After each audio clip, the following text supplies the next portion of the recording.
Welcome to a couple of King David's mysteries being solved. David grew up on a farm as a shepherd boy and a singer.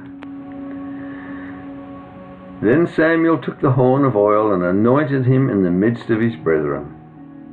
And the Spirit of the Lord came upon David from that day forward. David said to Saul, "Thy servant kept his father's sheep, and there came a lion and a bear, and took a lamb out of the flock, and I went out after him and smote him."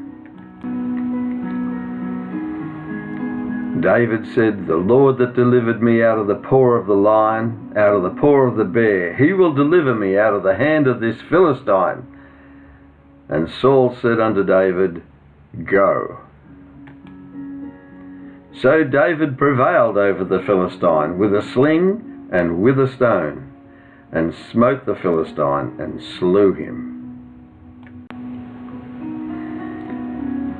Saul said to his servants, "Provide me now a man that can play well, and bring him to me." Then answered one of the servants and said, "Behold, I have seen a son of Jesse of Bethlehem, that is cunning in playing, and a mighty valiant man, and a man of war, and prudent in matters, and a comely person, and the Lord is with him." Wherefore Saul sent to Jesse and said, "Send me David thy son."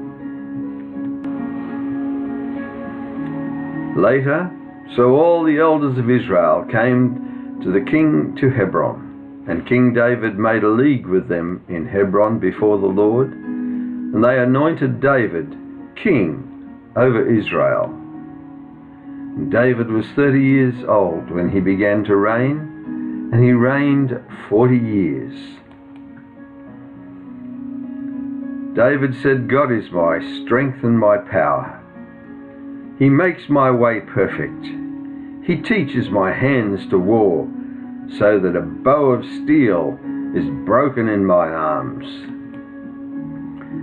He was Israel's greatest warrior king.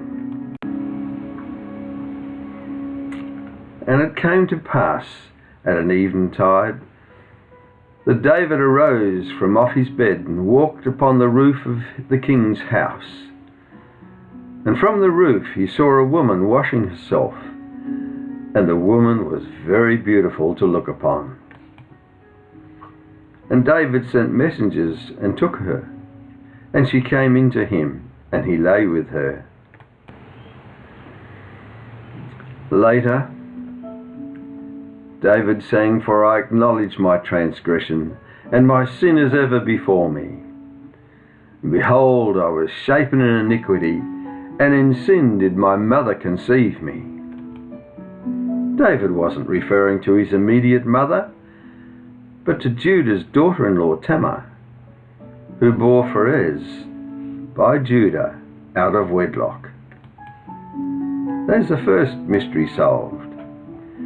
To read about God's mercy, try Psalms 136. Deuteronomy 23:2 says, "The bastard shall not enter into the congregation of the Lord. Even to his 10th generation shall he not enter into the congregation of the Lord." David was the first generation eligible to enter into the congregation of the Lord. There's another mystery solved. God's love and grace is shown in the son of David and Bathsheba, Solomon, who became the next king of Israel.